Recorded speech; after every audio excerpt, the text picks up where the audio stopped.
کیا پوچھ رہے تھے تم؟ میں یہ پوچھ رہا تھا یہ پڑھائی جو کرنی ہے روزہ کی، تو اس کی جو ہے یہ پہننے کے بعد کرنی ہے یا پہننے سے پہلے کرنی ہے؟ اچھا، فروزہ والی ویڈیو دیکھی تھی؟ جی جی وہ ایسے بیٹھے ہوئے تھے، کسی نے پوچھا تھا فروزہ کے متعلق نا، پتھروں سے، تو اس کے بارے میں نے کافی ڈیٹیل بتائی تھی فروزہ کے۔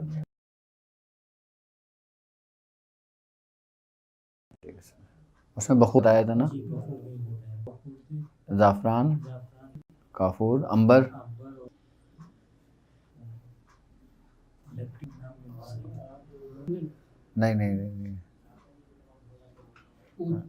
نہیں عود بھی نہیں تھا اس میں، وہ خیر ویڈیو میں ذکر کیا ہوا ہے اس میں۔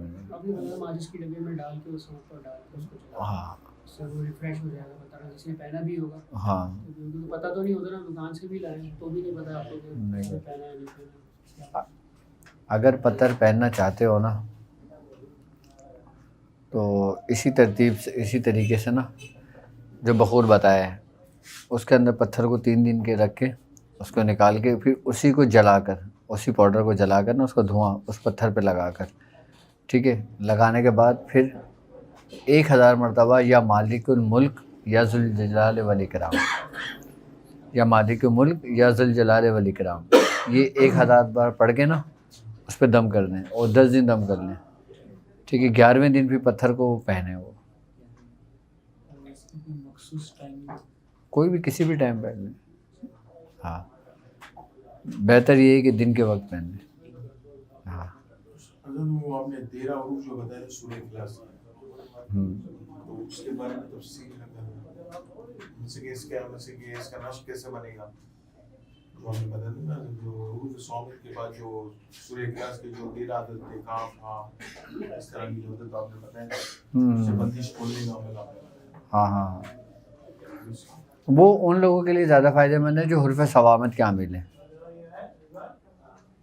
حروف صوامت کی جس نے زکوٰۃ ادا کی ہوئی ہے نا، یا اس کے وہ ان کے پورے اسباق چل رہے ہیں، سورہ اخلاص کے عدد سے بھی ہم بندش کھول سکتے ہیں، اس کے عادات سے بھی کھول سکتے ہو، لیکن اس کے جو حروف، ہاں اس کے جو حروف ہے نا جن کا میں نے ذکر کیا تھا، حروف ہی بتائے تھے میں نے،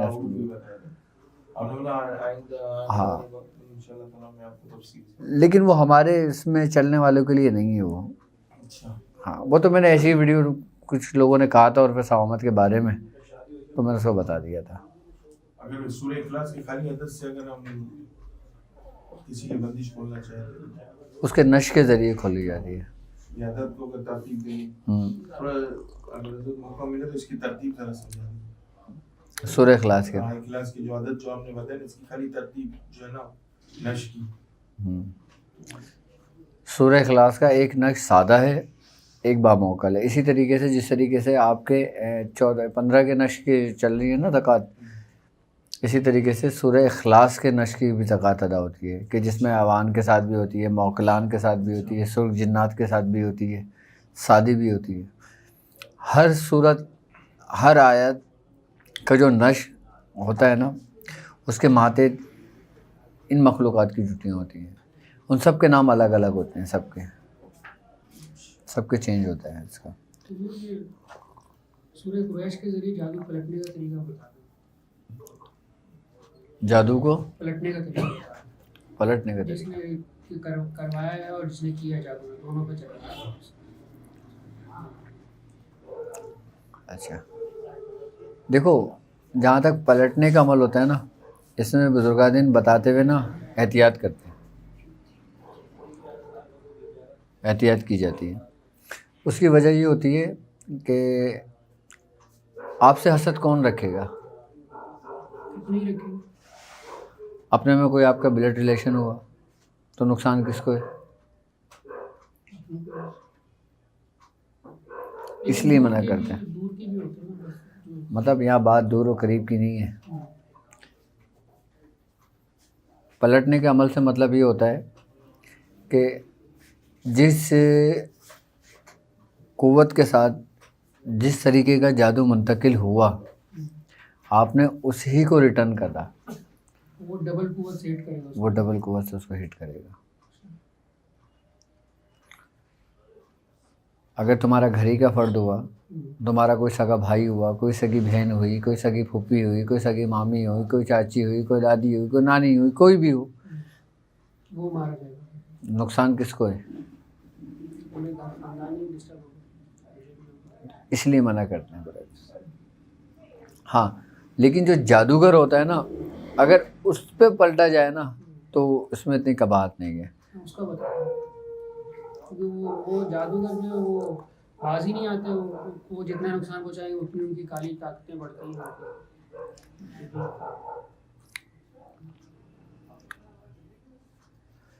صحیح.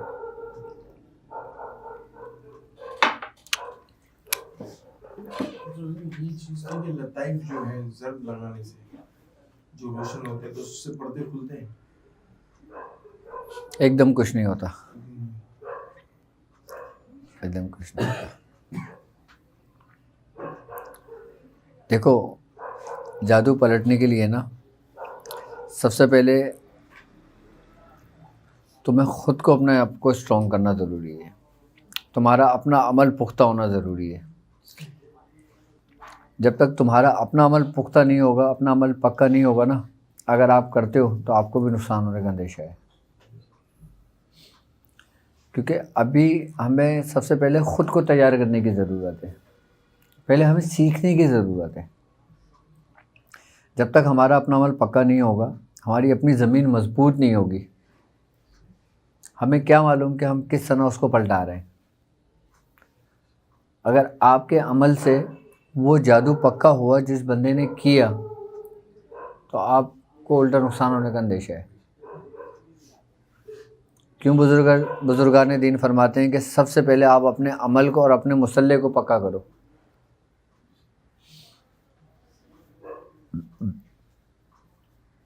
ابھی آپ کسی کا اتار یا پلٹنے کا یا کسی کو وہ کرنے کا بھی نہ سوچو. ابھی ایسے ہو جاؤ گویا جیسے تم کچھ بھی نہیں جانتے. جو کچھ بھی نہیں جانتا نا پھر وہ جاننا شروع کرتا ہے. وہ جو یہ کہے نا میں سب کچھ جانتا ہوں, وہ کچھ بھی نہیں جانتا. روحانیت اگر مثلا کسی آیت میں اگر اسے ریڈ کر رہا ہوں, اگر اس کی روحانیت میرے پاس ہے یا مجھ سے مانوس ہے, تو اگر کوئی جادو کرتا ہے تو وہ روحانیت سلف کر لیتی ہے اس جادو کو. بالکل روحانیت روکتی ہے, ہر وار کو روکتی ہے. آپ کو پتہ بھی نہیں لگتا. آپ پڑھائی کے حالت میں ہو یا کاروباری حالت میں ہو یا دنیاوی معاملات کے حالت میں ہو, کسی بھی حالت میں ہو, اگر آپ کو کسی نے نقصان پہنچانے کی کوشش کی, آپ جس کے عامل ہو, چاہے وہ کوئی سی بھی صورت ہے یا جس پہ بھی ہو, وہ سامنے سیسے پلائی دیوار بن کے اس کے سامنے کھڑی ہو جاتی ہے, اس کو سلب کر لیتی ہے اس کے جادو. آپ تک اس کا ریفلیکشن نہیں پہنچتا. لیکن یہ اسی صورت میں ممکن ہے کہ جب آپ کی اس سے شناسائی ہو جاتی ہے. اب سورہ قریش کی روحانیت کو کون کون جانتا ہے, لیکن جب تم اس کو یاد کرو گے, اس کو پڑھو گے, اس کی تکرار کرو گے, اس کو پکارو گے, جواب تو دے گی نا وہ کبھی. جب ہم روزانہ کسی کی تعداد کو پورا کر رہے ہوتے ہیں, اپنا عمل چل رہا ہوتا ہے ہمارا, ہم اس کے حصار میں ہوتے ہیں,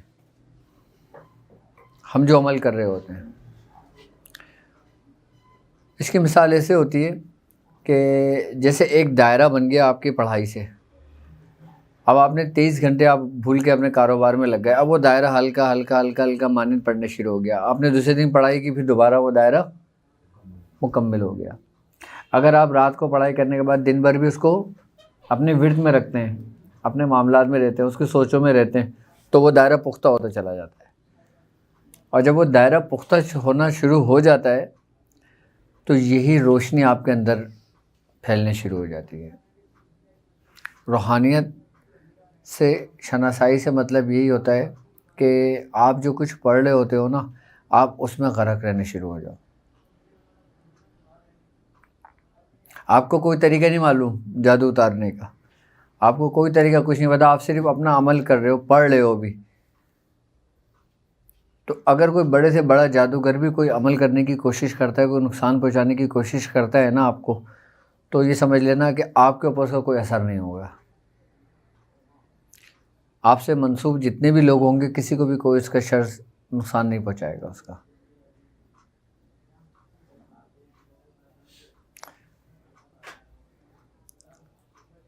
اور اس بات کی اہمیت ہمیں اس وقت پتہ لگتی ہے کہ جب ہم سمندر میں اترتے ہیں, جب ہم میدان میں قدم رکھتے ہیں. میدان میں قدم رکھنے سے مطلب یہی ہوا نا کہ جب تم کسی ایسے جنگل میں جاؤ کہ جہاں پہ بہت سارے لوگ بیٹھے ہوں کام کرنے والے, اور ان کا تمہارا سامنا ہو, تمہیں کوئی طریقہ نہیں پتہ ہو, اور کوئی شخص تمہیں نقصان پہنچائے اور تم پہ ذرہ برابر بھی ٹچ نہ ہو, تب تمہیں اہمیت پتہ لگتی ہے اس کی کہ تمہارے شیخ کی روحانیت کیا کمال کرتی ہے, تمہارے استاد کی روحانیت کیا کمال رکھتی ہے, جو تم پڑھ لے اس کی روحانیت کیا کمال رکھتی ہے.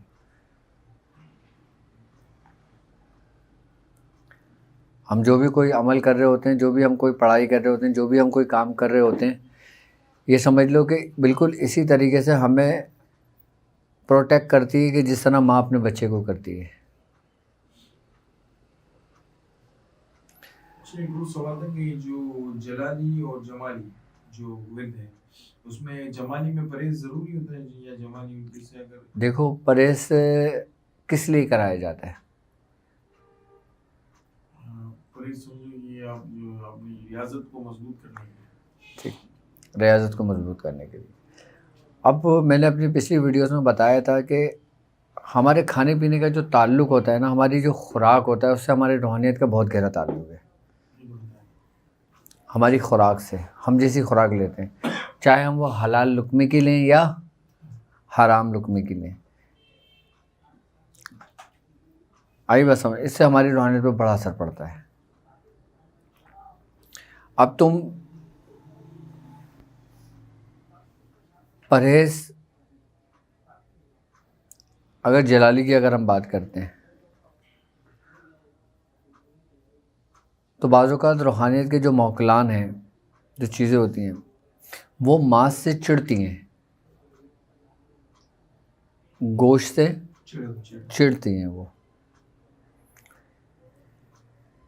یہاں تک کہ جس گھر کے اندر گوشت کی بو بھی ہوتی ہے نا, یہ اس گھر میں نہیں آتی.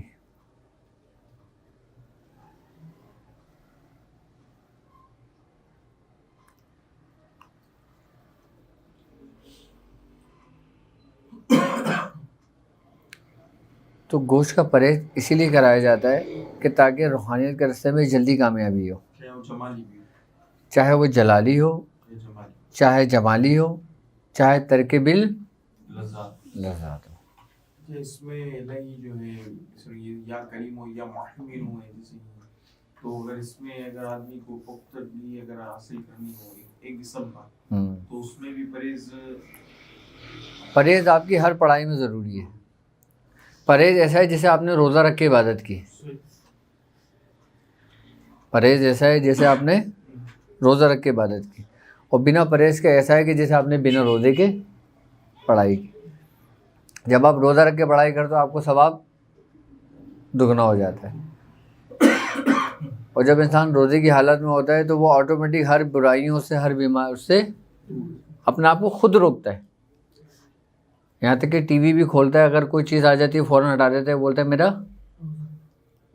روزہ ہے. انسان ٹی وی نہیں دیکھتا روزے کی حالت میں, اور جب اذان ہوتی ہے فوراً مسجد کی طرف کھینچا چلا جاتا ہے. وہ کیا کہتا ہے, میرا روزہ ہے. بالکل پرہیز یہی کردار ادا کرتا ہے جو روزہ کرتا ہے. پرہیز بھی ہمارے اندر کے باطن کو صاف کرتا ہے. جس طریقے سے روزہ ہمارے باطن کو پاک کرتا ہے نا, اسی طریقے سے پرہیز بھی کرتا ہے. آپ پرہیز میں رہو, آپ کے سامنے کوئی چیز آ جائے, آپ کیا بولتے ہو کہ میرا پرہیز ہے. کیوں پرہیز ہے؟ کیونکہ آپ عمل میں ہو. اچھا فزیکلی اگر اس کا فائدہ دیکھا جائے تو کیا ہوگا کہ جب آپ اسی حالت میں رہو گے تو آپ کے دماغ اس چیز کو ایکسیپٹ کرتا ہے اور پھر دماغ ویسی پیغام پہنچاتا ہے اپنے اعضاء کو، نہیں یار یہ مت کھانا، تمہارا پرہیز ہے، وہ تمہیں یاد دہانی کرا دیتا ہے۔ بلکہ یہ بھی ہوا کہ میں نے غلطی سے چھولے کھا لیے تھے، چھولے والے نے اس میں چکن کا سوپ ڈالا ہوا تھا، تو باقاعدہ مجھے وہ موقع نظر آیا اور اس لگا کہ اس کے منہ پہ چکن کے ریشے لگے ہوئے، میں نے کہا بھائی غلطی ہو گئی۔ ہاں نہیں میں نے تو یہ سوچ کے کھایا کہ چھولے اس میں کچھ نہیں ہوگا گوشت۔ خیر ابتداء میں تو کچھ نہیں ہوتا، لیکن جب اس کی دعوت دی جاتی ہے نا پھر یہ چھوڑتے نہیں ہیں۔ ہاں پھر ہاتھ پیر ٹیڑھ ہو جاتے ہیں۔ ہاں یہ رستہ لوگوں نے آسان سمجھا ہوا ہے، صحیح۔ ایک حد تک آسان ہے، اس کی بھی حدود ہے، اس کی حدود ہے۔ عام لوگوں کی حدود 6 قدم ہے،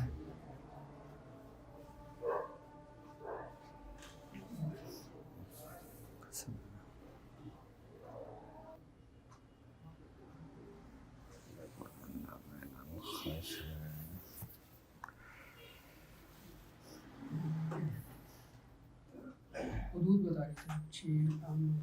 ہاں اب روحانیت کا رستہ ہمیں جتنا آسان لگتا ہے نا، ٹھیک ہے، اتنا آسان ہے نہیں، ٹھیک ہے، لیکن مسئلہ یہ ہوتا ہے کہ ہر بندہ اپنے ظرف کے مطابق چلتا ہے۔ اب جیسے عام بندہ 6 قدم چلتا ہے، ٹھیک ہے، اب عام شخص کے علاوہ ایک ایسا شخص کہ جس نے یہ تہیہ کر لیا کہ مجھے یہ سیکھنا ہے، کچھ بھی ہو جائے، وہ 9 قدم چل رہتا ہے، وہ 9 قدم چل کے سٹاپ ہو جاتا ہے۔ لیکن ایک شخص پورا جنون کی حد تک چلا جاتا ہے، کہتا نہیں میں نے سب کچھ ترک کر کے یہ کرنا ہے، اپنا گھر بار بیوی بچے، آئی بس سمجھنا، تو وہ 9 سے 11 قدم تک جاتا ہے پورا۔ اب آپ اپنے بیوی بچے چھوڑ کے تو نہیں جا سکتے، یقیناً آپ 6 قدم تک ہی چلو گے، لیکن 6 قدم کے بھی جو کمالات ہیں، جو عجائبات ہیں، وہ اپنی مثالات ہیں۔ فائدہ 6 قدم پڑھنے والے کو بھی ہے، آئی بس سمجھ میں، اور 9 قدم چلنے والے کو بھی ہے، اور 11 قدم چلنے والے کو بھی، لیکن فرق تینوں میں ہوگا۔ جیسے کوئی شخص 5ویں تک پڑھا ہوا ہے، کوئی 6ٹھی تک پڑھا ہوا ہے، اور کوئی 7 میٹرک تک پڑھا ہوا ہے۔ ہر بندہ یہی کہے گا کہ میں فلاں تک پڑھا ہوا ہوں، اس کے بھی باقاعدہ اسٹیپ ہیں پورے، روحانیت کی دنیا میں، عملیات کی دنیا میں۔ لیکن آج کے لوگوں کو تو ان کے اسٹیج ہی نہیں پتہ ہوں گے کہ اسٹیج کیا ہے، وہ کون کون سے اسٹیپ ہیں، کہ کون سی ایک منزل کہاں سے شروع ہو کے کہاں پر ختم ہوتی ہے، اور اس کا ٹائم ڈیوریشن کتنا ہوتا ہے۔ لیکن ہم لوگ تو یہ سمجھتے ہیں کہ بھائی 40 دن ہو گیا تو ہم کامل ہو گئے، جبکہ ایسا نہیں ہوتا۔ میں نے یہ کام سیکھنا ہے، کام آگے سے شروع، کام اس وقت شروع ہوتا ہے آپ کا کہ جب آپ کو یہ یقین ہو جاتا ہے، کیا کہ مجھے جو کچھ ملنا ہے نا میرا پیر و مرشد کے در سے ملنا ہے، یا جس سے میں جڑا ہوں مجھے اس سے ملنا ہے۔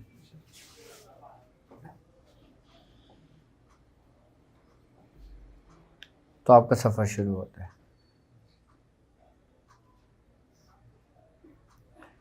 خالی بزرگان دین فرماتے ہیں کہ پرہیز کرنا اور پڑھائی کرانا، عمل کرانا، یہ تو باقاعدہ طور پہ ایسا ہے کہ جیسے گویا کہ میلے برتن کو صاف کرنا ہے۔ اب کوئی شخص کس کا برتن کم گندا ہوتا ہے وہ جلدی صاف ہو جاتا ہے، کسی کا بہت گندا ہوتا ہے اس میں ٹائم لگتا ہے۔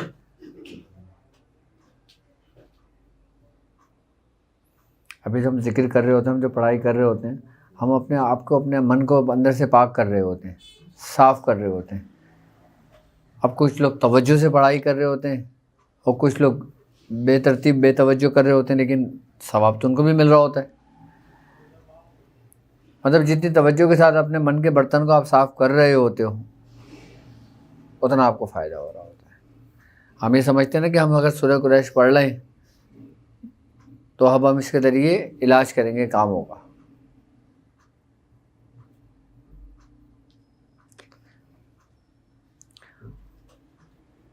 جبکہ میں نے کہا تھا کہ یہ 4 مہینے رجب, شعبان اور رمضان, ابھی ایک میں خیال 19 تاریخ سے شروع کیا ہوا تھا, ابھی چل رہا ہے لوگوں کا نا. جی 30 دن ہو گئے, آج 22 ہے. آج 22 ہے, 30 آخری اشر چل رہا ہے ہم لوگوں کا. صحیح ہے, ٹھیک ہے. اس کا بھی آگے کا بھی پھر ہاں رجب شروع ہونے سے پہلے جی. جب یہ 40 دن مکمل ہوں گے نا پھر وہ دوسرا سبق شروع ہوگا. وہ انشاءاللہ تعالیٰ نیکسٹ سنڈے کو میں انشاءاللہ بتاؤں گا اس کا. 19 ہو گئی نا, جمعے کی 24 ہے, اور 24 25 26 تاریخ ہوگی اتوار کی. 27 28 کو اپلوڈ ہو جائے گی, تو ہاں لوگوں کو مل جائے گا میسیج. لوگوں کو 29 تاریخ تک پورا ہوگا نا. بدھ کی ہوگی نا, صحیح ہے.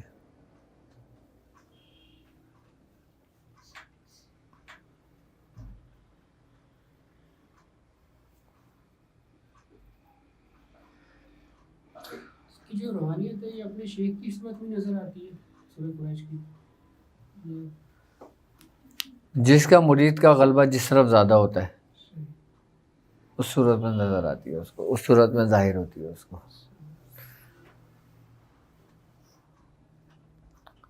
ہمارے ایک چچا پیر تھے, میں اسے بتاتے ہیں کہ وہ بھینسوں کے باڑے میں ہوتے تھے. ان کو بھینسوں سے اتنی محبت تھی کہ وہ بھینسوں میں غرق رہتے تھے. ہمارے دادا میاں بولتے تھے کہ تم اللہ کا ذکر کر, ان کا اللہ کا تصور باندھ. وہ کہتے تھے مجھ سے ہوتا ہی نہیں ہے. کہتے ہیں جب میں تصور کرنے بیٹھتا ہوں تو میرے آگے بھینس آ جاتی ہے میری. تو آپ نے فرمایا اچھا تو بھینسی کا تصور کیا کر. ان کو بھینسوں کے تصور میں ہی کامیاب ہو گئے.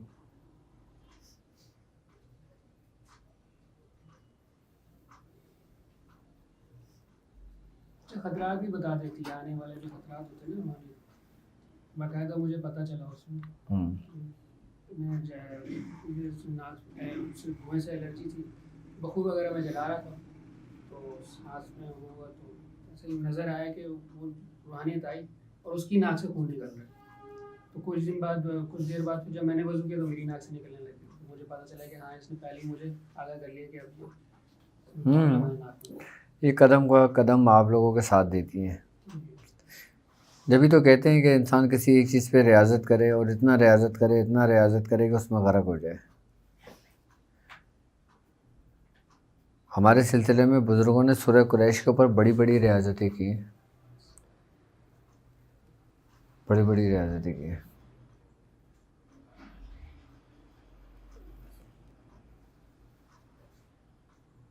چھ ہزار مرتبہ 12,000 مرتبہ روز پڑھی ہے سورہ قریش. کہ 23 گھنٹے لگتے تھے پڑھنے میں, صرف 1 گھنٹہ سونے کو ملتا تھا.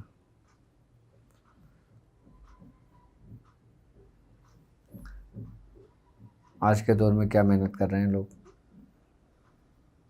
لیکن چلو ان کے پیچھے تو چل رہے ہیں نا, یہی کامیابی ہے.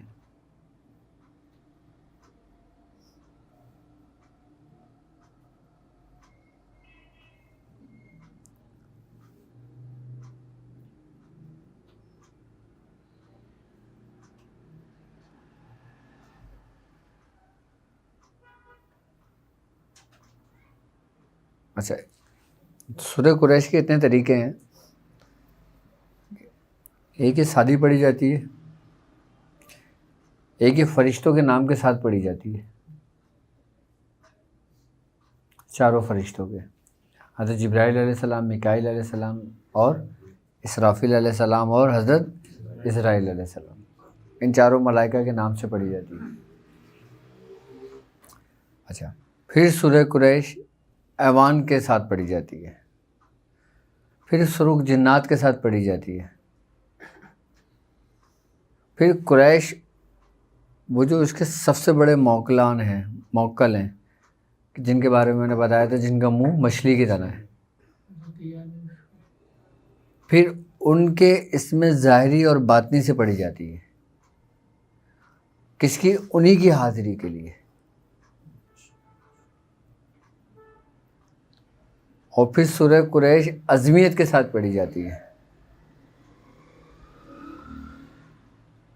اور پھر سورہ قریش چاروں خلفاء راشدین کے ناموں کی ترتیب کے ساتھ پڑھی جاتی ہے. اور پھر جو چاروں سمت جو بزرگ ہیں ان کے ناموں کے ساتھ پڑھی جاتی ہے، جن کا نقش ہم نے بنایا تھا نا، عبد الرشید شمالی، عبد الرحیم مشرقی، عبد الجلیل جنوبی، عبد الکریم مغربی، ان کے نام سے پڑھی جاتی ہے. اور مولائے کائنات حضرت علی کرم اللہ وجہ کے مندری کے ساتھ بھی پڑھی جاتی ہے. اور دعوت میں کون سی پڑھی جاتی ہے؟ دعوت اس کی بالکل الگ ہے.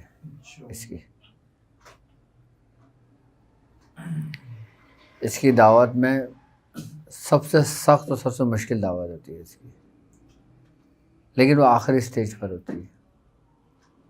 اس کی عظمیت کے ساتھ بھی پڑھی جاتی ہے، اور پھر شہنشاہ جنات کے ساتھ بھی پڑھی جاتی ہے.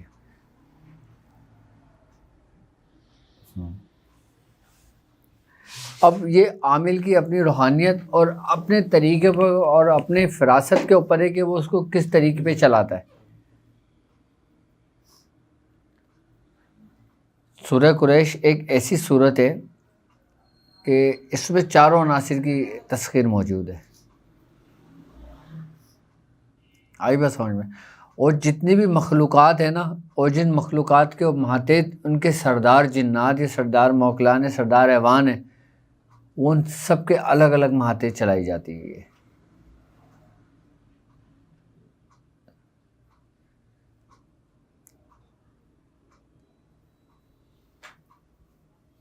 سورہ قریش، سورہ قریش کے اندر اس کی ایک خاص بات ہے کہ اس میں انبساط اور انقباض دونوں عمل ہیں. اس میں انبساط اور انقباض دونوں عمل ہیں، یعنی کہ یہ نیگیٹیوٹی چیزوں کو اپنے اندر سلب کر لیتی ہے.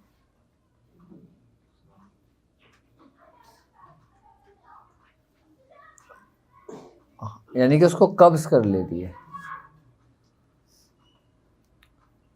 اور سورہ قریش کی یہ خاص بات ہے کہ اس کے اندر انبساط کا عمل ہے کہ وہ اپنی روحانیت کو دوسروں کے لیے اس کا سینہ کھول دیتی ہے، کشادہ کر دیتی ہے،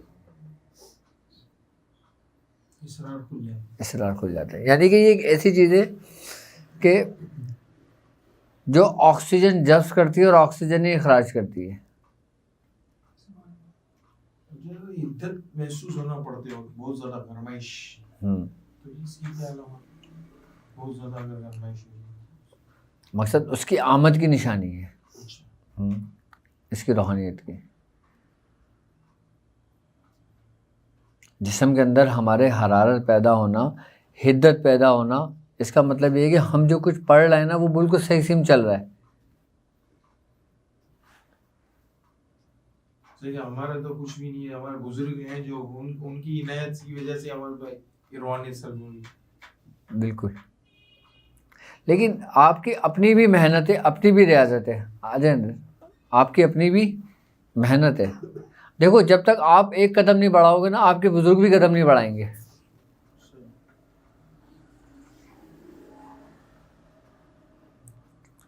آپ کا اور آپ کے شیخ کا معاملہ الگ ہے، اور آپ کے رب کا معاملہ الگ ہے. آپ رب تک نہیں پہنچ سکتے، آپ اپنے شیخ تک پہنچ سکتے ہو. آپ شیخ کی بارگاہ میں جا سکتے ہو، رب کی بارگاہ میں نہیں جا سکتے. ایک دفعہ بادشاہ نے کہا کہ وہ جو بہلول ہیں ان سے ملاقات کا بادشاہ نے کہا، تو بادشاہ نے اپنے لوگوں کو کہا کہ جب بہلول دانا یہاں سے گزریں گے نا، ان کو اچھی طریقے سے پکڑ لینا وہ پکڑ کے میرے پاس لے آ گیا.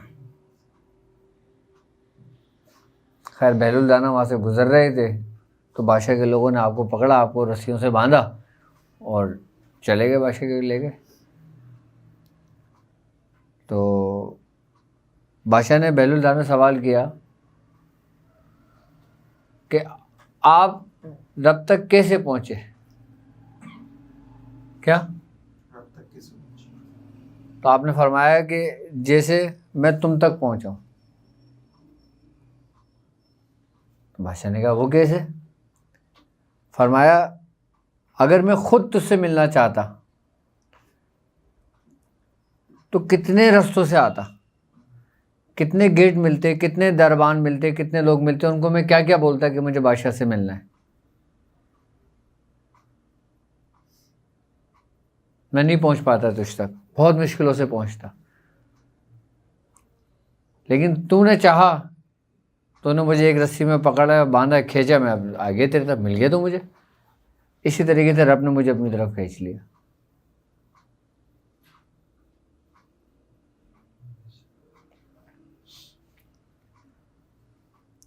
اچھا, جب تک تمہارا رب توفیق نہ دینا تم کوئی کام نہیں کر سکتے. تم سورہ فاتحہ نہیں پڑھ سکتے اگر تمہیں توفیق نہ دے.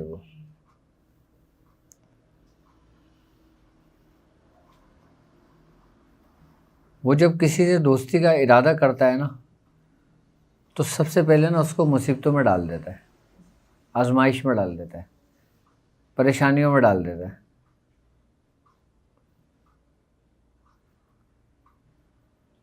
اس کا مطلب ہے کہ اس نے تم سے دوستی کا ارادہ کیا. جب وہ ارادہ کر لے گا نا اس کے بعد پھر رسی کے ذریعے تمہیں کھینچ لے گا وہ.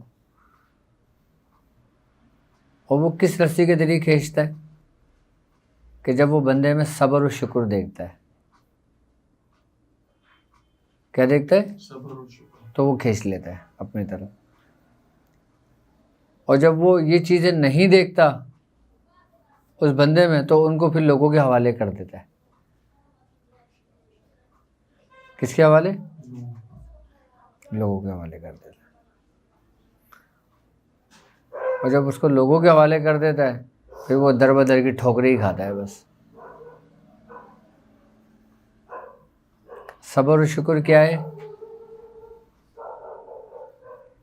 کہ جو نعمت تم سے چھینی گئی ہے اس میں بھی شکر ہے. اس پہ شکر کرنا, اور جو تمہیں نہیں ملی ہے اس پہ شکر ہے. صبر کرنا. یہ نہیں کہ آج کل ذرا سے لوگوں کو کوئی تکالیف, کوئی پریشانی آ جاتی ہے تو لوگ کیا بولتے ہیں کہ میں ہی ملا تھا کیا. صحیح ہے.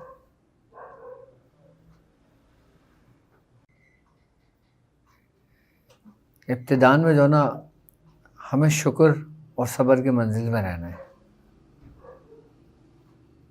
آپ جو پڑھ رہے ہو وہ اپنی جگہ ہے, آپ اپنے دل کی تسلی کے لیے پڑھ رہے ہو. کس کے لیے؟ اصل پڑھنا کب ہوتا ہے کہ جب آپ اس کے قریب ہو جاتے ہو.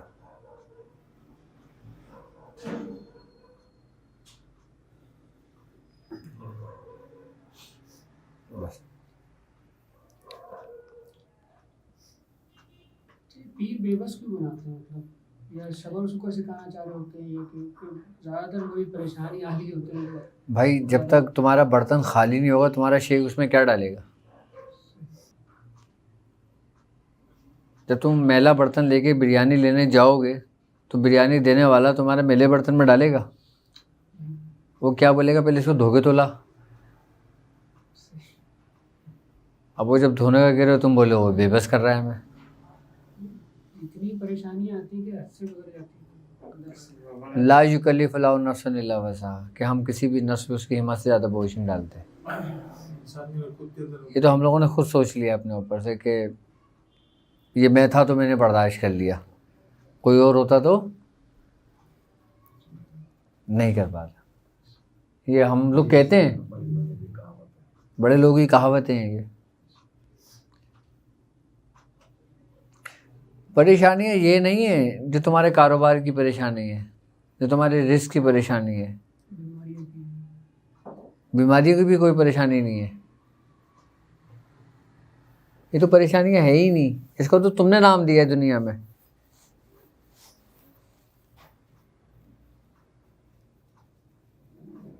پریشانی پتہ ہے کیا ہے؟ پریشانی یہ ہونی چاہیے کہ تمہیں اب تک رب کیوں نہیں ملا.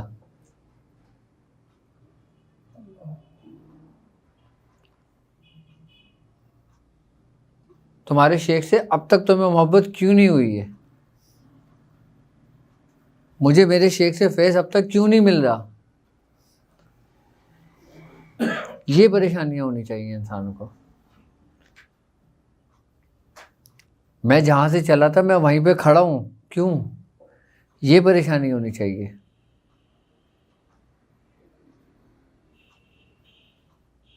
اصل میں ہم لوگ سمجھتے ہیں کہ جس کے بعد دولت زیادہ آ جاتی ہے وہ کامیاب شخص ہے, جبکہ ایسا نہیں ہے. دولت کامیابی نہیں ہے, ضرورت ہے. دولت کے لیے نہیں کرتے. نہیں, ایک بات بتا رہا ہوں, دیتے ہیں لوگ اتنا, مطلب وہ برا بھلا کہتے ہیں, پھر بار بار ٹھوکریں لگتی ہیں, تو بندہ کب تک مجھے پتہ نہیں ٹوٹ ہی جاتا ہے. دیکھو بنتا بھی وہی ہے جو ٹوٹتا ہے.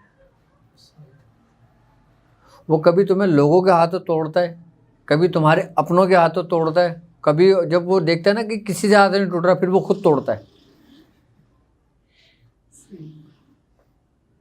میں صحیح بتا رہا ہوں.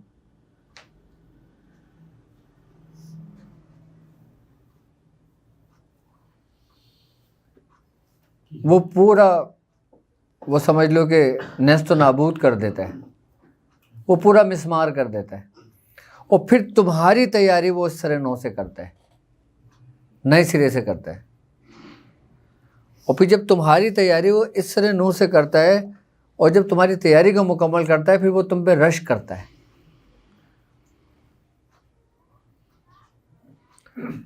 اس کا ایک مقصد مجھے یہ سمجھ میں آتا ہے کہ اور پھر وہ کہتا ہے کہ جا میری جنت میں داخل ہو جائے, کہ اے اطمینان پانے والی نفس لوٹ اپنے رب کی طرف, کہ اب تیرا رب تجھ سے راضی ہوا, اور جا میری جنت میں داخل ہو جا. یہ اس وقت تک نہیں ہوتا کہ جب تک کہ تعمیر انسان کی نہ ہو جائے اندر کی. ہونا ایسا نہ ہو جنت سب کے لیے. جنت تو ایک انعام ہے.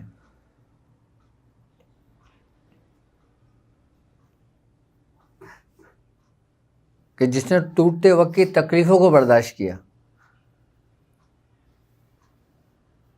اللہ تعالیٰ قرآن میں کہتے ہیں نا, اور کیا تم یوں ہی جنت میں چلے جاؤ گے, کہ ابھی تک تم آزمائی نہیں گئے. اس کا کیا مطلب ہے کہ جنت میں جانے کے لیے آزمائش ضروری ہے.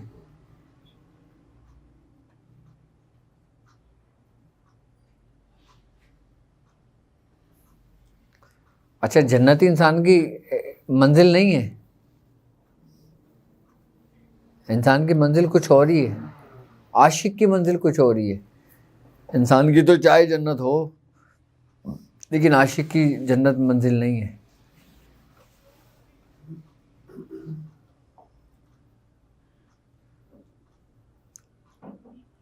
حکایت میں ملتا ہے نا, میں بزرگان دین کی سوانح حیات میں کیا فرماتے ہیں کہ کچھ عاشق ایسے بھی ہوں گے کہ جن کو سونے اور چاندی کی زنجیریں ڈال کر ان کو جنت میں کھینچنے کا حکم ہوگا, وہ جنت میں نہیں جائیں گے.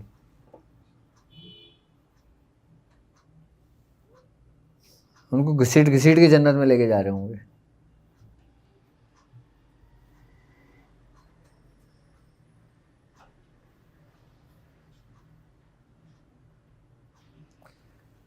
لیکن بات یہی ہے کہ جب تک تم ٹوٹو گے نہیں تمہاری تعمیر نہیں ہوگی.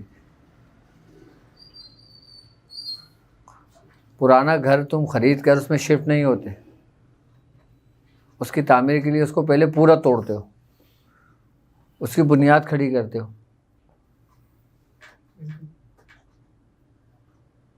جی, اس کی ایک وجہ یہ سمجھ میں آئی ہے کہ توڑا اس لیے جاتا ہے تاکہ اسے اپنے سے کمتر لوگوں کی مجبوریوں کا اور پریشانیوں کا احساس ہو, تاکہ کل کو جب اس کو اللہ تعالیٰ کچھ نوازے تو لوگوں پہ ظلم نہ کرنا شروع کر دے.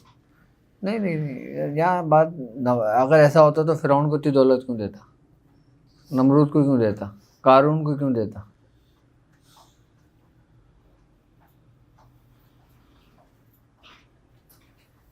یا معاملہ ہی کچھ اور ہے، روحانیت کا رستہ ہی کچھ اور ہے.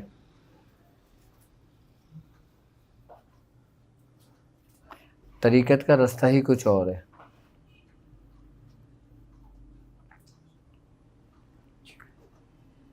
ہاں، وعلیکم السلام. طریقت کا رستہ ہی کچھ اور ہے. کیا ہے؟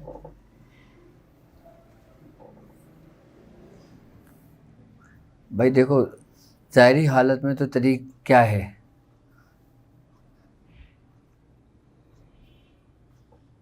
کہ وہ طریقہ، وہ زندگی کہ جس طرز پہ سرکار دو عالم صلی اللہ علیہ وآلہ وسلم نے اپنی زندگی بسر کی، اس راستے پہ چلنے کو طریقت کہتے ہیں.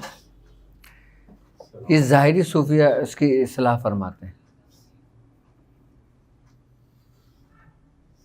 صحیح ہے. اب اگر ہم عاشق کو دیکھتے ہیں،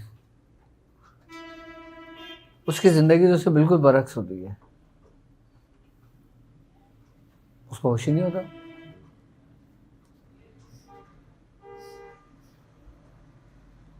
تو وہ کس مقام کا مسافر ہے؟ وہ کس منزل کا مسافر ہے؟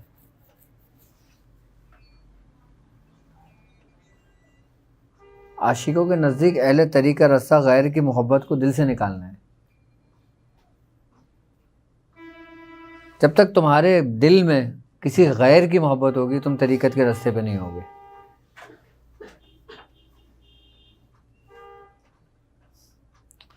کیونکہ عاشق شرک برداشت نہیں کرتا، وہ کسی کو بھی شریک نہیں کرتا. یہ اللہ کی محبت ہو یا شیخ کی محبت، وہ کسی کی بھی ہو، چاہے ایک دنیاوی ہو. اگر سارے سلسلے کے سارے بزرگوں سے محبت ہے پھر بھی شرک. نہیں، تم نہیں سمجھے. اللہ کی محبت کے علاوہ کسی اور چاند ایک ہے، ستارے کتنے سارے ہیں. سرکار دو عالم صلی اللہ علیہ وآلہ وسلم کا فرمان ہے کہ میرے صحابہ ستاروں کے مانند ہیں، اور جو کسی ایک کی بھی پیروی کرے گا وہ مجھ تک پہنچ جائے. ایسے نہیں میں ستارے سے محبت کرتا ہوں، میں ستارے سے محبت کرتا ہوں، میں ستارے سے بھی کرتا ہوں.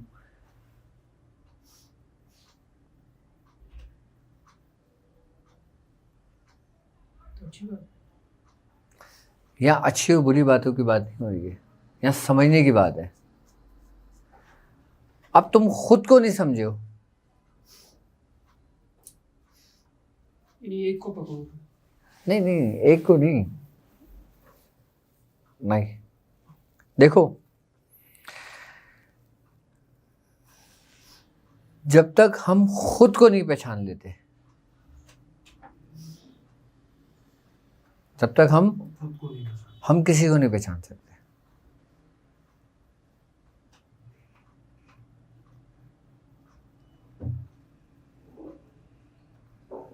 جب تک تم خود کو نہیں پہچان سکتے، تم کسی کو نہیں پہچان سکتے.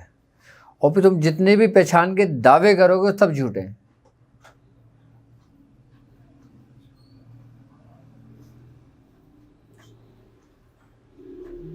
اور خود کی پہچان کیا ہے؟ لا موجود الا اللہ،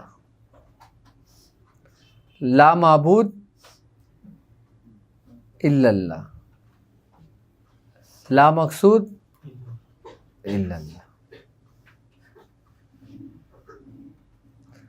جب تک آپ خود کو نہیں پہچان سکتے، آپ کچھ بھی نہیں پہچان سکتے. آپ نبی کو نہیں پہچان سکتے، آپ ولی کو نہیں پہچان سکتے، آپ شیخ کو نہیں پہچان سکتے، آپ استاد کو نہیں پہچان سکتے، آپ اللہ کو نہیں پہچان سکتے، اس کی بنائی ہوئی تمام چیزوں کو نہیں پہچان سکتے، جب تک آپ خود کو نہیں پہچان سکتے. ہمارے روحانیت کے اندر، اہل طریق کے اندر سب سے پہلا سفر جو ہوتا ہے وہ خود ہی کی پہچان ہوتی ہے.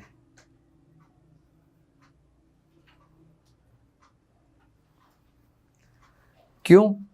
کیونکہ سرکار دو عالم صلی اللہ علیہ وآلہ وسلم کا فرمان ہے کہ جس نے پہچانا اپنے نفس کو، اس نے پہچانا اپنے رب کو. یہ نہیں کہا کہ ان کو پہچان لیا تو یہ بھی پہچان لیا، اس کو پہچان لیا تو اس کو پہچان لیا، اس کو پہچانا تو اس کو پہچان لیا. کیا کہا؟ کہ جس نے پہچانا اپنے نفس کو. یا نفس کیا ہے؟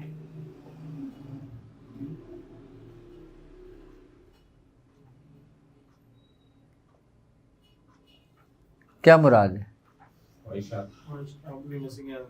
نفسی اصلاح اپنی، کیا اصلاح؟ جو باطنی، جو انسان کی جو ہے وہ چیزوں کو صاف کرنا. اچھا، خواہشات کا نام ہے. ہاں. کیا ہے؟ روح کا نام ہے. ٹھیک ہے. جس نے پہچانا اپنے نفس کو، اس نے پہچانا اپنے رب کو. یا مطلب انسان خود ہی کی پہچان ہے. اچھا، انسان خود کو نہیں پہچان سکتا جب تک وہ اپنے عکس کو نہ دیکھے. یعنی کہ جب تک تم خود کو نہیں دیکھو گے، خود کو کیسے پہچانو گے؟ پہچانا اس کو جاتا ہے جس کو دیکھا جاتا ہے.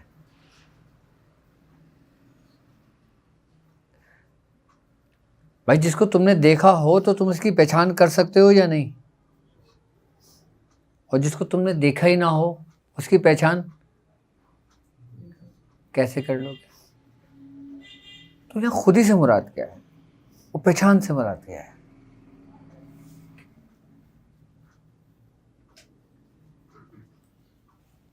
پتہ ہی کیا ہے؟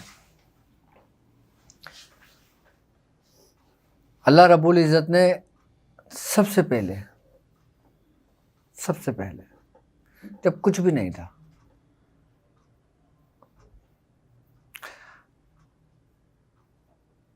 اللہ رب العزت نے سب سے پہلے آئینے کو حکم دیا، شیشے کو، کہ وہ تخلیق ہوا.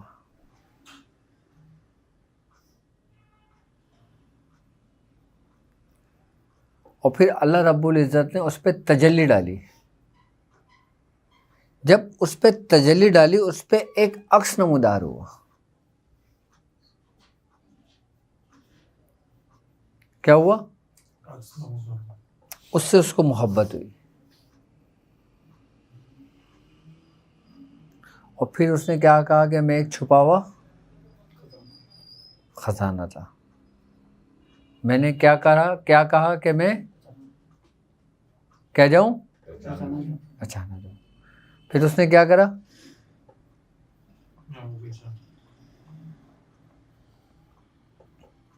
کہ میں ایک چھپا ہوا خزانہ تھا. میں نے چاہا کہ میں جانا جاؤں، میں پہچانا جاؤں.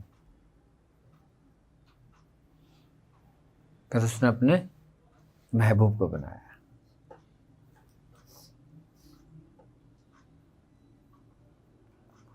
وہ عکس تھا، وہ ریفلیکشن تھا.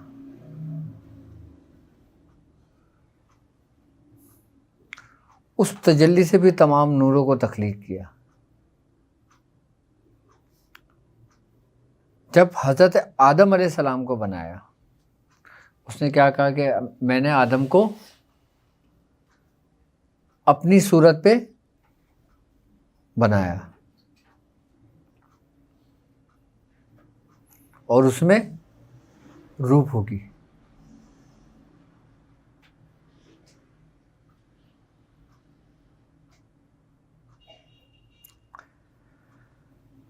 اب جب انسان خود کی پہچان کرتا ہے تو سب سے پہلے وہ دھیان رکھتا ہے، گیان رکھتا ہے اپنے اندر کے معاملات پر.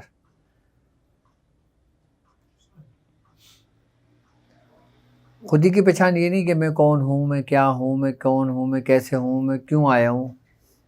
یہ نہیں. خودی کی پہچان انسان کو اس وقت ہوتی ہے جب اس کا ہاتھ کسی کامل شیخ کے ہاتھ میں آتا ہے. انسان خود کو نہیں دیکھ سکتا، لیکن جب وہ شیخ کو اپنے اندر دیکھتا ہے نا تب خود ہی کی پہچان کرتا ہے.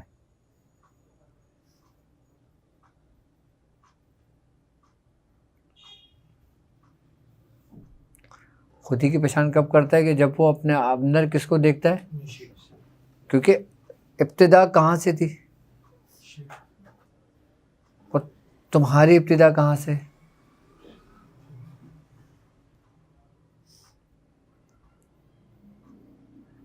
تمہارا شیخ آئینہ ہے جس میں تم اپنا عکس دیکھتے ہو.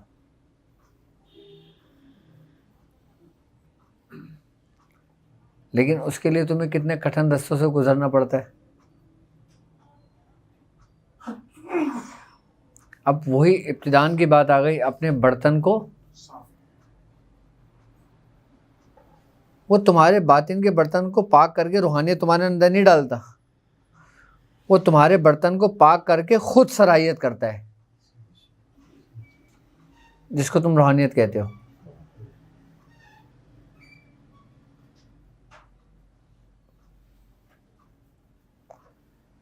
یہ رستہ اتنی آسانی سے سمجھ نہیں آتا.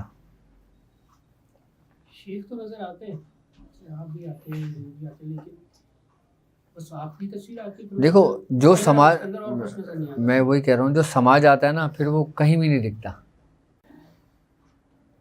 جب ایک چیز صلاحیت کر گئی ہاں صحیح ہو گئی. تو ہر انگ انگ وہی ہو گیا نا. ہاں پھر تم کہاں رہے؟ اچھا. جب تم نہیں رہے پھر وہی تو رہا.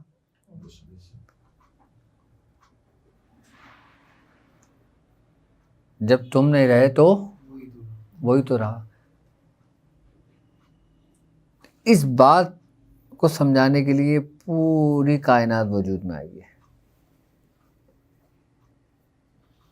سارے سلوک کے رستے، پڑھائیاں، عملیات، روحانیات، ہر چیز کو بتانے کے لیے صرف یہ اتنا سا نقطہ سمجھانے کے لیے سب کچھ ہوا.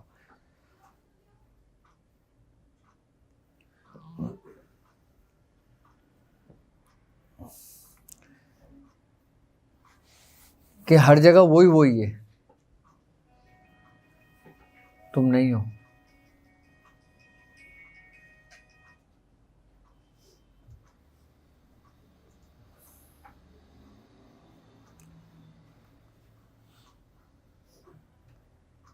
جب وہی وہ ہر جگہ ہے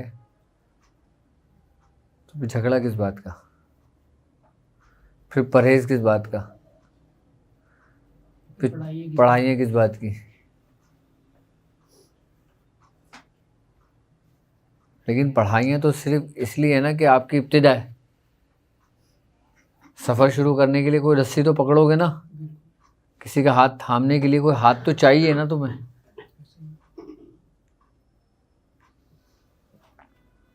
کہتے ہیں فرعون اپنے جس پیمانے میں شراب پیتا تھا نا وہ اس کا گم ہو گیا، وہ اس کے غم میں رہنے لگا. اب اس نے یہ اعلان کرا اپنے دربار میں کہ جو میرا پیمانہ ڈھونڈ کے لائے گا میں اس کو آزاد کر دوں گا. اب پورا دربار ڈھونڈنے میں لگ گیا. بازار میں منادی کرا دی، وہاں بھی لوگ ڈھونڈنے میں لگ گئے. ایک عورت کو مل گیا وہ پیمانہ.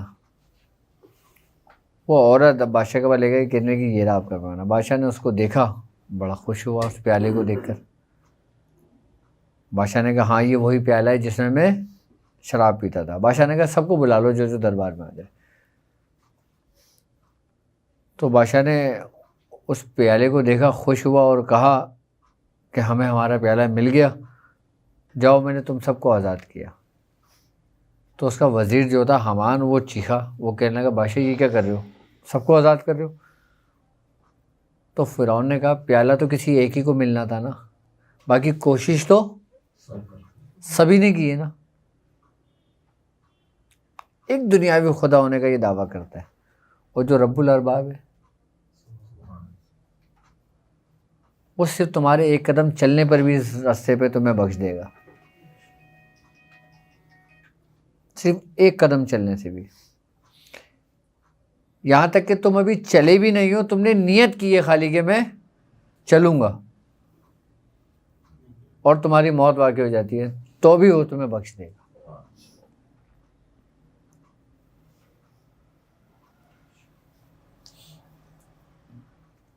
بس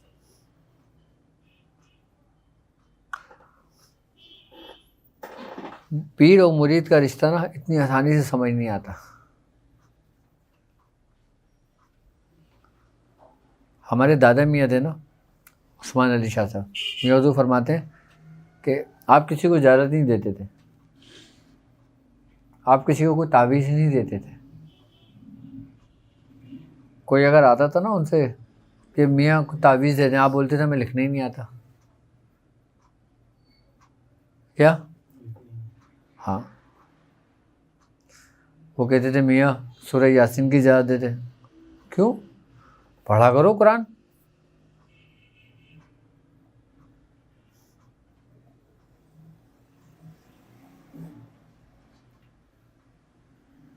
نہیں دیتے تھے. اور یہی حال ہمارے خواجہ منظور حسین شاہ صاحب کا تھا.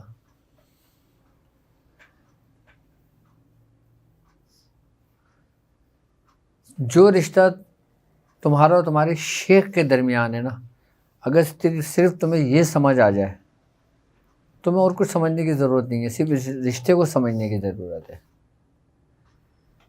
اب چاہے تمہارا شیخ تمہارے قریب ہے یا تمہارا شیخ تمہارے قریب نہیں ہے, یہ تمہارے آنکھوں کی بینائی ہے, یہ تمہاری دیدہ بری ہے. یہ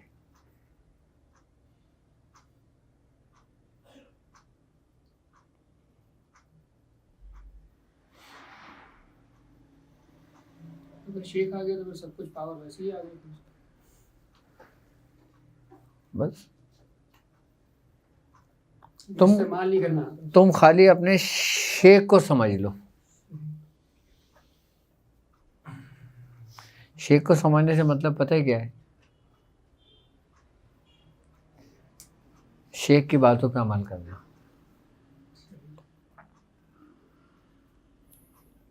اس کی صحبت اختیار کرنا.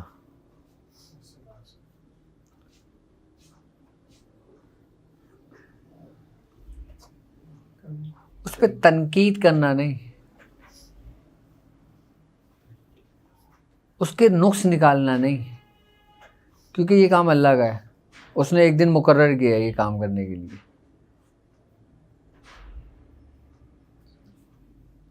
تو تم اس کے کام میں کیوں پیچھے پڑے ہو؟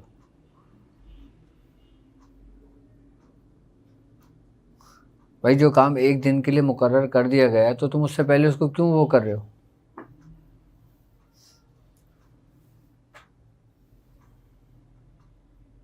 تم اپنا کام کرو.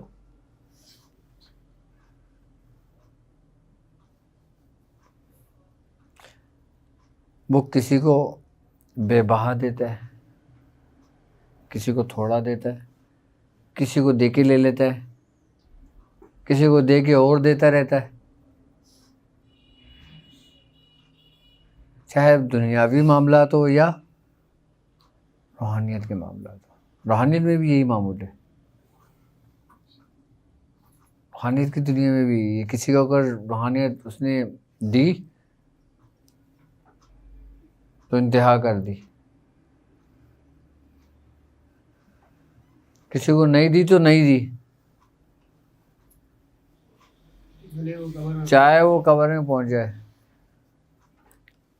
حضرت جنید بغدادی رحمۃ اللہ علیہ کے اب آخری وقت میں آنکھوں میں آنسو آ گئے تو لوگوں نے کہا حضور کلمہ پڑھیں کلمہ. آپ مسکرانے لگے. آپ نے فرمایا مردہ زندے کو کلمہ پڑھا رہے ہیں. تو لوگوں نے کہا حضور آپ کی آنکھوں میں آنسو کیوں آ گئے؟ فرمایا آج ہم پہ وہ راز کھلا ہے جو منصور پہ آج سے 20 سال پہلے کھلا تھا.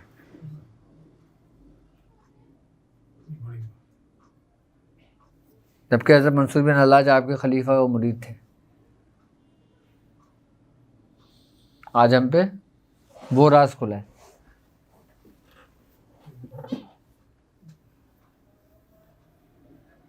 کیا کہو گے اس کو؟ روحانی معاملات کچھ جادو ٹونا کچھ ایسا ہوتا ہے جو شیخ کی باتوں پہ عمل کرنے سے روک دیتا ہے یا نہیں کر پاتا بندہ، حالانکہ چاہ رہا ہوتا ہے کرنا لیکن بھٹکا دیتے ہیں اس طرح سے یہ چیزیں کچھ جو ہے نا وہ کر جاتی ہیں. نہیں ابھی دیکھو تم اس رستے کو سمجھے ہی نہیں ہو. اتنا کمپلیکیٹڈ آہستہ آہستہ ہی. ہاں حضرت جو سمجھایا وہ الگ ہے، تو ولایت کے رستے میں جانے سے اور اپنے شیخ سے صحبت اختیار کرنے یہ رستے بالکل مختلف ہیں. اس میں ہر رستے میں دو رستے نکلتے ہیں، ہر قدم پہ دو رستے ہوتے ہیں، ہر قدم پہ.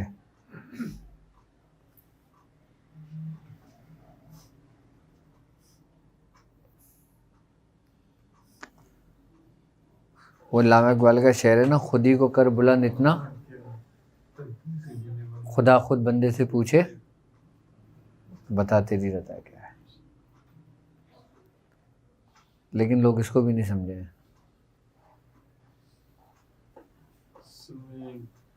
ہر رستے میں سے دو رستے، ایک اچھائی کی طرف ایک برائی کی طرف. ہاں یہی سمجھ لو تم. ہاں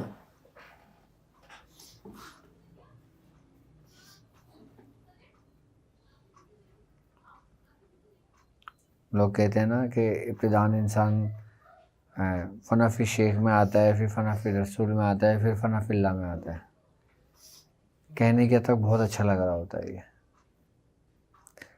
پریکٹیکل لائف میں نا انسان کو توڑ کے رکھ دیتا ہے. ابھی تو گئے کیوں؟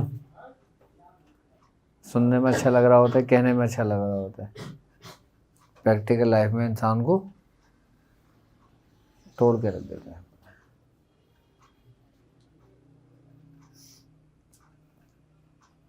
میرے ساتھ ہوتا ہے پھر ختم ہو جاتا ہے، کافی شیخ ہوتا ہے پھر ختم ہو جاتا ہے، پھر ہوتا ہے پھر ختم ہو جاتا ہے. یہ سمجھ میں نہیں آتا، یا تو کنٹینیوس رہے یا نہیں.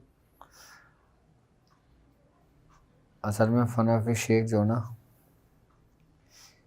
یہ بھی بالکل الگ منزل ہے. آپ نے ایک ویڈیو میں بتایا تھا شیخ خود بناتا ہے پھر توڑتا ہے پھر خوش ہوتا ہے. یہ چیز سمجھ میں نہیں آتی. میں وہی کہہ رہا ہوں نا، یہ نہیں سمجھ آتا راستہ. اب دیکھ لو نا، حضرت آدم علیہ السلام سے پورا سارا چل رہا ہے سلسلہ، پورا ایک جمع غفیر چل رہا ہے، پورا ایک قافلہ چل رہا ہے.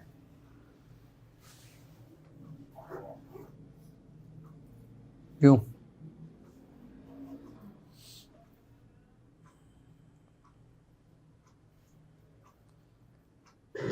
کہ اس میں انسانوں کی تقسیم بھی ہو گئی، کوئی کافر ہو گیا، کوئی مسلمان ہو گیا. اب کافروں کے اندر بھی تقسیم ہو گئی.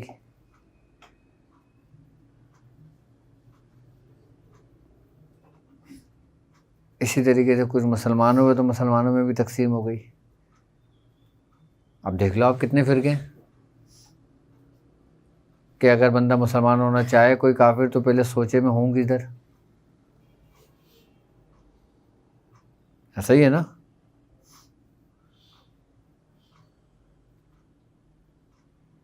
تو یہ بات ہے.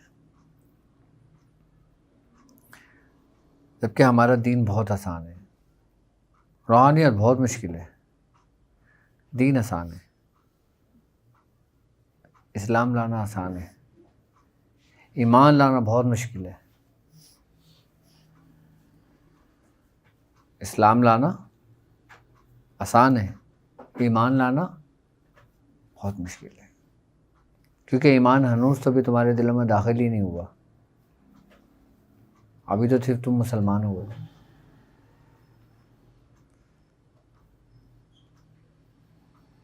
ابھی تو تم مسلمان ہوئے ہو، روحانیت تو تمہارے اندر داخل ہی نہیں ہوئی.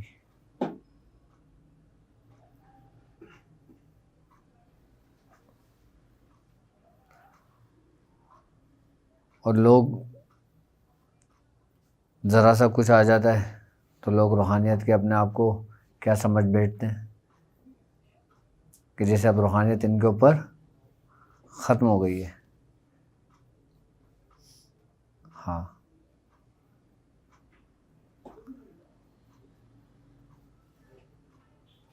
کہ وہ روحانیت کے اعلیٰ مقام پہ فائد ہیں.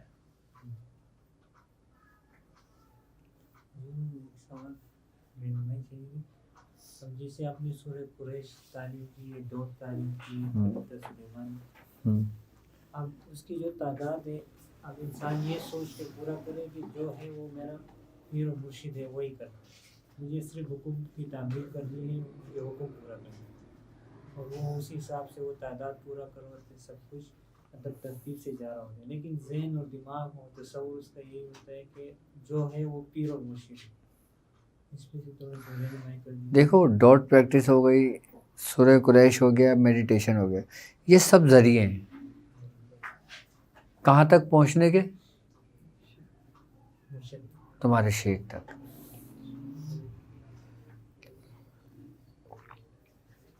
یہ منزل نہیں ہے، یہ ایک ذریعہ ہے.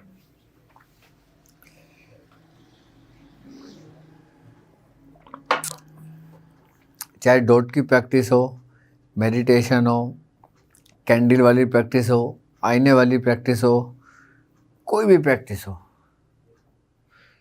پریکٹس ہم کیوں کرتے ہیں؟ پریکٹس اس لیے کرتے ہیں تاکہ ہم شارٹ کٹ رستے سے پہنچ جائیں.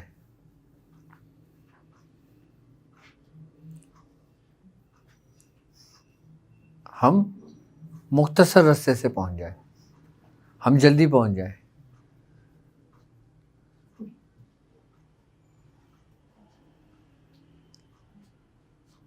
اب تم ڈاٹ کی پریکٹس کا پورا اب جائزہ نکالو، اس کا پورا تجزیہ کرو، ٹھیک ہے؟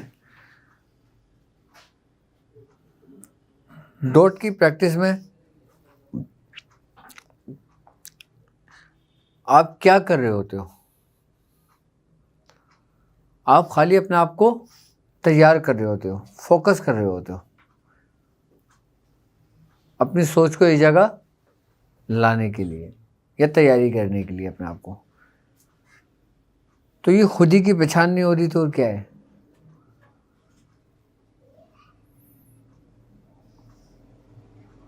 خود ہی کی پہچان سے مطلب یہی ہے نا کہ انسان اپنے اندر کے باطن کو پہچانے. وہ ایک چینی کہاوت ہے، وہ کہتے ہیں کہ انسان 3 چہرے لے کے پیدا ہوتا ہے. ایک وہ چہرہ جو دنیا کے سامنے ہوتا ہے، اور دوسرا چہرہ وہ جو اس کے گھر والوں کے سامنے ہوتا ہے، اس کے احباب کے سامنے ہوتا ہے، اس کے دوست یاروں کے سامنے ہوتا ہے اس کا چہرہ. اور تیسرا چہرہ جو تنہائی میں اس کے پاس ہوتا ہے. کہتے ہیں اصل چہرہ وہ ہوتا ہے انسان کا جو تنہائی میں اس کا ہوتا ہے، کیونکہ وہ چہرہ کبھی جھوٹ نہیں بولتا. باقی ہر چہرہ بدلتا ہے، وہ ایسا چہرہ ہے کہ کبھی نہیں بدلتا، اور وہ تمہارے تنہائی کے چہرے سے واقف ہے.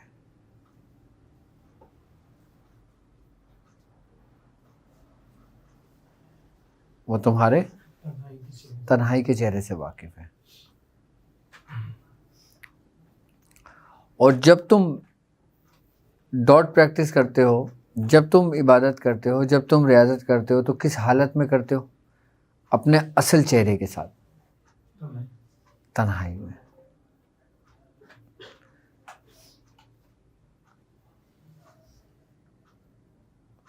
تو اس میں کامیابی تمہیں جلدی ملتی ہے.